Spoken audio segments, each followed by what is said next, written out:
Orpheus, don't go! Eurydice. What did it say?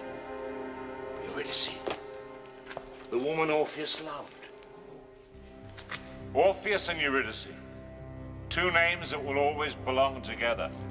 Two people who loved each other even beyond the shadow of death itself.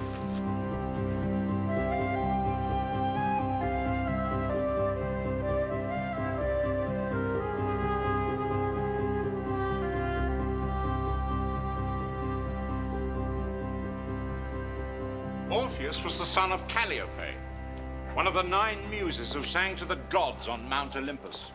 She was the muse of poetry and music, and her son became the greatest musician the world had ever known.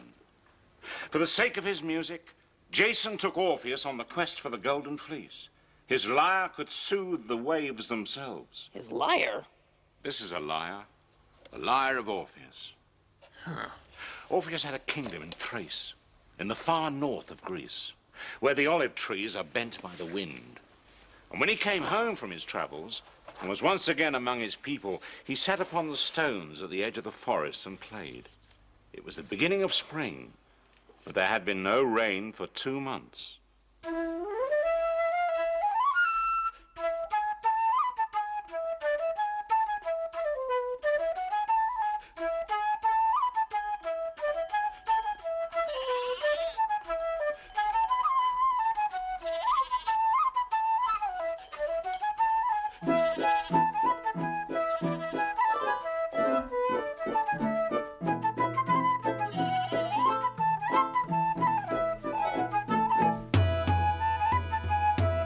His people danced, and as their bare feet hit the stones, you would have said the stones were moving as they danced. Not just the stones. As the king played on, his music seemed to weave into the sounds of the hillside, as if the bird's song and the river fall, the goat's bells and the wind in the grasses had been brought into being by his playing. Makes you want to move. When Orpheus played, the whole world wanted to move. It seemed that the roots of the trees would haul themselves up from the earth and dance to his rhythm.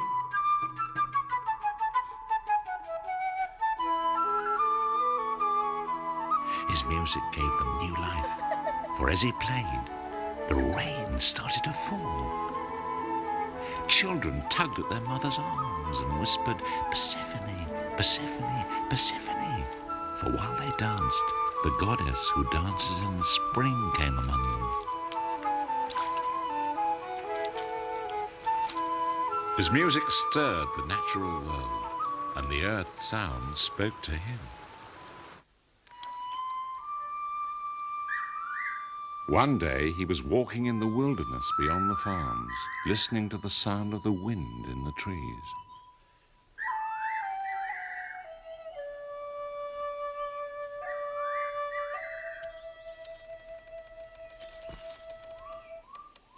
And then it was one sound that drew him. It came from an alder tree.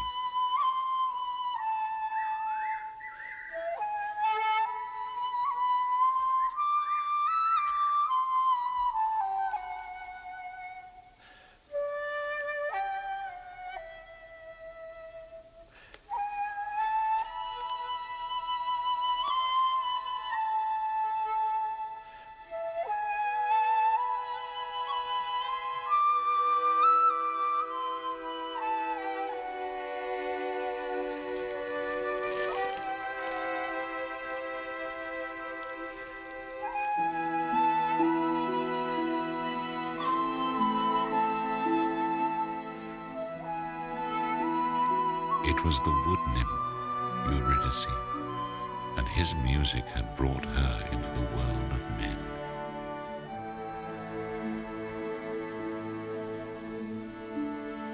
I'm Orpheus. Orpheus.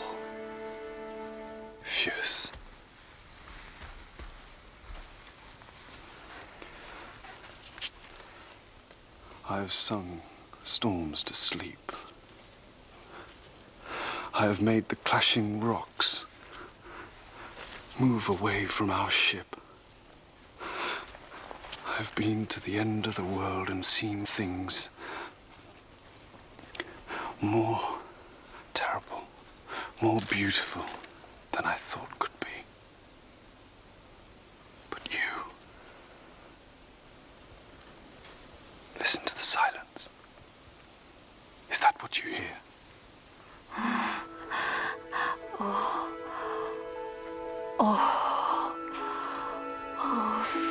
Phew. Say your name.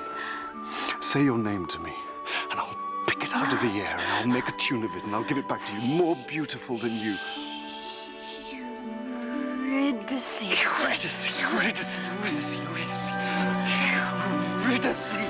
That was how he led her back to his people, walking before her in the wilderness, playing as he went, like a child with a new gift to show his parents. And as he looked back at her, she smiled for happiness. What a beautiful story. I'm afraid it isn't over yet. Sometimes a story doesn't end with two people falling in love. It starts there. So she went back into the tree? No. They were married. They lived together all that spring and summer. Eurydice loved Orpheus and he loved her as if there never had been love before they met and never would be love afterwards.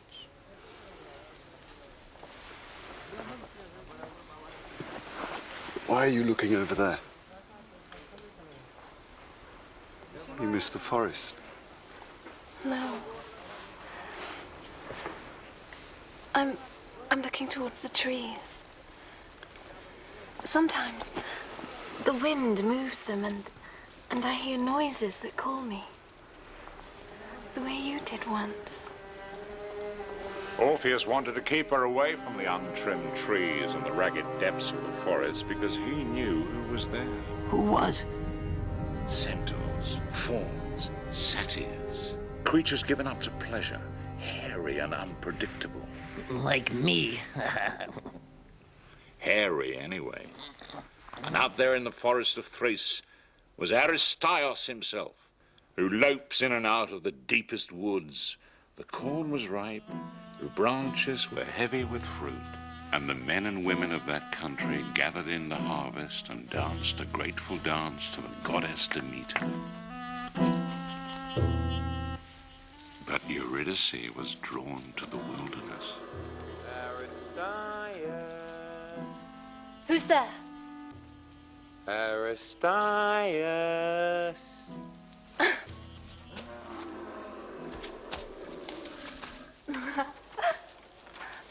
I can see you.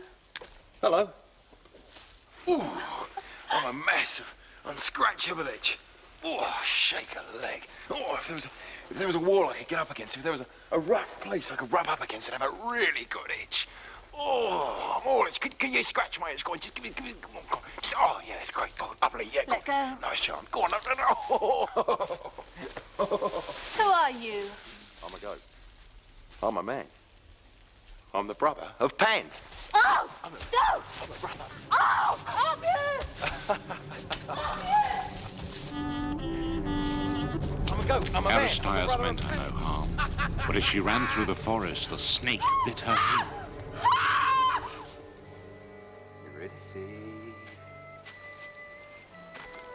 Eurydice? Satyrs understand only pleasure. Eurydice. In the face of pain, they are like children alone in the dark. I'm a goat. I'm a man. It wasn't me. Just a snake. Just a snake. Eurydice. Speak to me. Eurydice. Don't leave me! But her eyes just stared past him and her mouth gaped as wide as a grave. He took his wife in his arms and carried her out of the forest to where his people were still dancing, and his words chilled their hearts. Eurydice is dead. Oh. We will give her body to the woods laid out for harvest fires, and when we have done with our lament, I will break my lyre. For since she is dead, there will be no more music. Bring her back! Don't let her die. Help me. Please help me. You can do it. Your music can do anything, can't it? Make it bring her back. Use this to bring her back. Please, please, you must. You must help me. Zeus and the immortals! Hear me! I, who have calmed the seas and made rocks move with my music, I will charm death himself. We'll go down to Hades and bring her back. Do you hear me? I will bring her back from the arms of death himself! And so, armed only with his music, Orpheus went down into the underworld, a land from which no one has ever returned. There is almost no sound in Hades. They have a dog there, don't they? They have a three-headed dog, Cerberus, if you must know. But this isn't a story about dogs. This is the story of Orpheus, who went down into Hades itself to bring back his loved one. He picked his way down towards the river Styx, the river you must cross to reach the underworld. And there below he saw his wife, walking towards Charon, the ferryman of Hades. One oboe.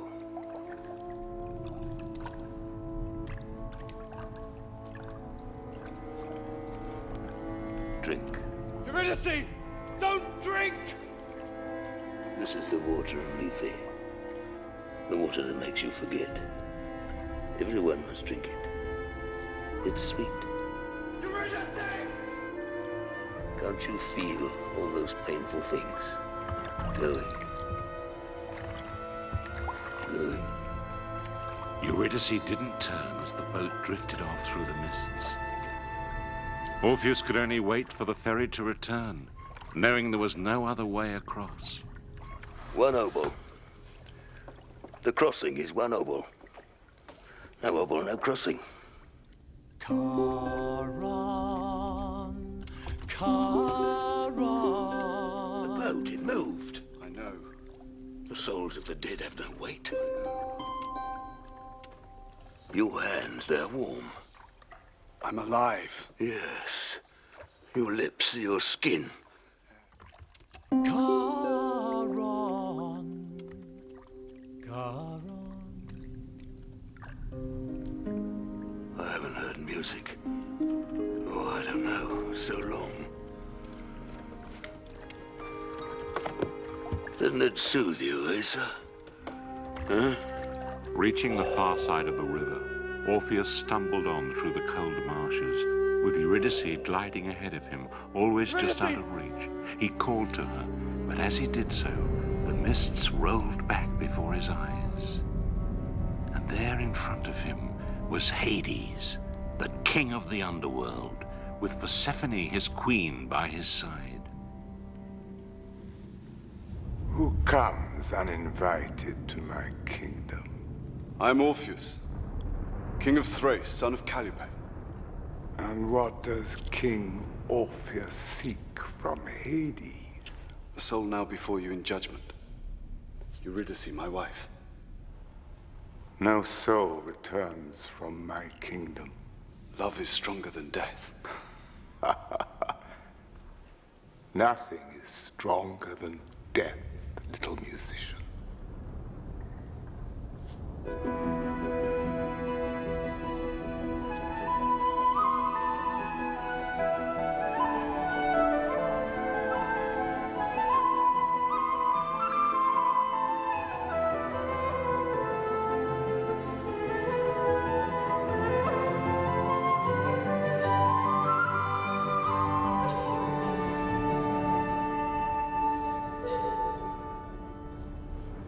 Fear me.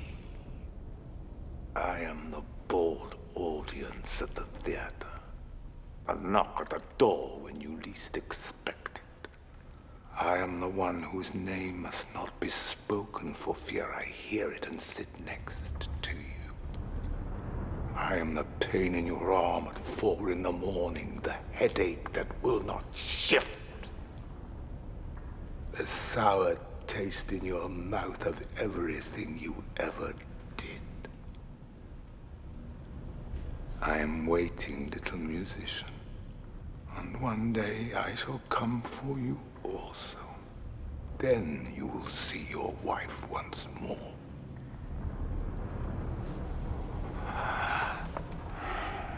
But Orpheus would not give up Eurydice. He played again. this time to the Queen.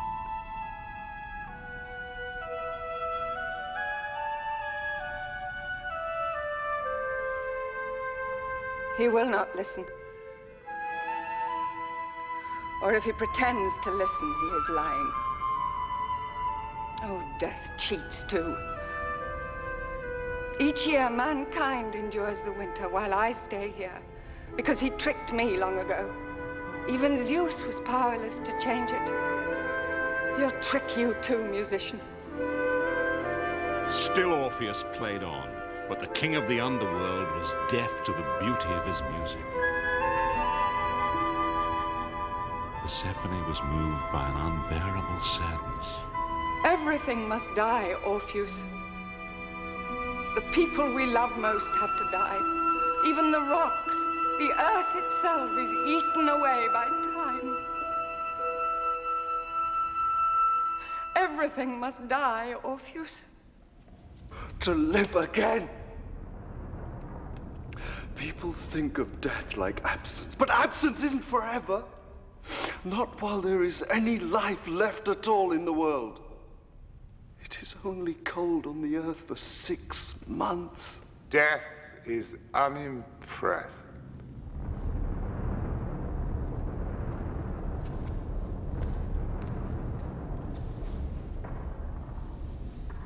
Husband, I pray to you, I am begging you, give up this soul to Orpheus.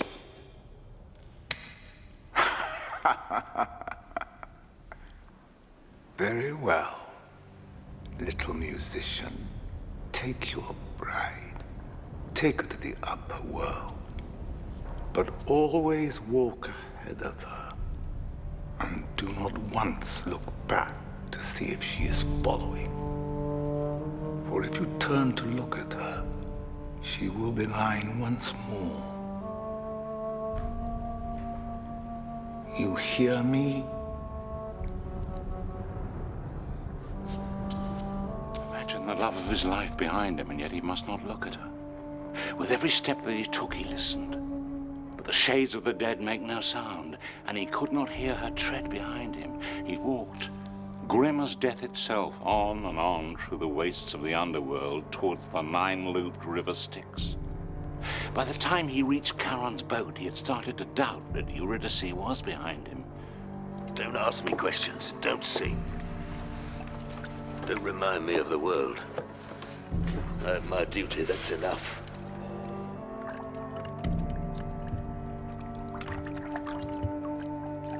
Eurydice, give me a sign. Just breathe. I can't hear you. Don't look round. Oh, how he longed to. How he longed to. As he started up the steep track that leads back to the world's light, he kept his eyes on the ground. He clenched his fists hard and willed himself not to think of her. It wasn't far. Ahead of him, he could see the daylight. If only he could believe that she was behind him.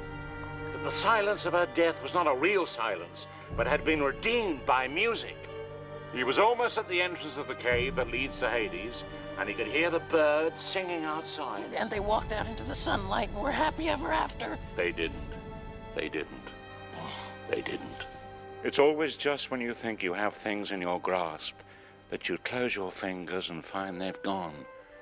Because when we're in love, it's our hearts that guide us and betray us all the time. Orpheus could bear it no longer. He turned, and her soul fled back to Hades. He had lost Eurydice forever. Orpheus went out alone. He went back to the land of his people and sat like a man who was dead already. And the women gathered round him. They felt his pain, but they begged him to play, for his music brought rain, made crops grow. No more music. Ever.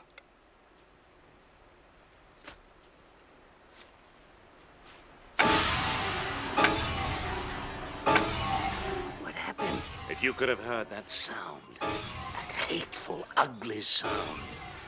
A sound that could make women barren, stop love before it started, on and on and on, day after day. And the women came to him from the fields, knowing they must end this deathly noise. They circled round him and beat their tools upon the ground. They're really wild, those women. What did they do?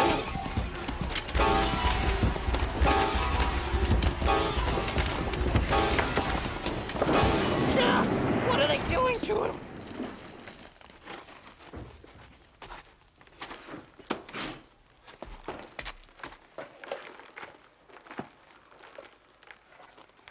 They tore his body limb from limb. They cast its fragments onto the river, and his head floated out to sea, to the island of Lesbos. And his head still sang her name, will always sing her name, Eurydice. And some people say that the wild women were turned into trees where they stood. But that was the last time that trees had souls, and that from that day there was nothing in oaks or limes or silver birch but woody silence. But Orpheus's head spoke prophecies, and the love that he had had for Eurydice was never forgotten, never will be forgotten, as long as there is life. So maybe love is stronger than death. And we've got his lyre. It's here. My lyre must always play, for without music we are nothing. We need the shapes out of nothing, tunes out of silence, love out of hate, music that lasts forever.